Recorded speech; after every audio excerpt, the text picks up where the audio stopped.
Қайырлы күн, құрметті достар, сізбен бірге дәметкен керемет көтеріліп пісетін алмалы бәліш рецептісімен бөлісемін. Мен көбінесе диаметрі 26 см формасын қолданамын. Комментарийінің астына өзіңіздің пісіретін формаңыздың диаметрін жазып кетіңіз.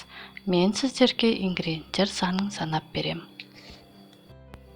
Жұмыртқа салынып тұрған ыдысқа қант салып миксермен араластырамыз.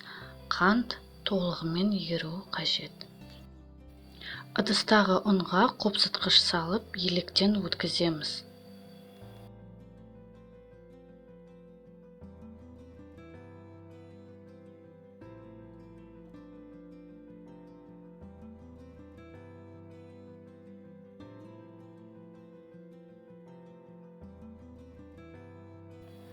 Алманы төртке бөліп, ішін тазартамыз, көпекпен тураймыз.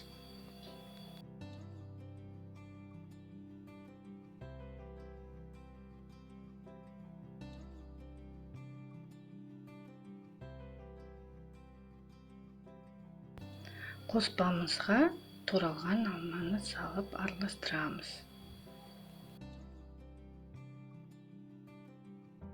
Форманың астын сары маймен жағып қойыңыз.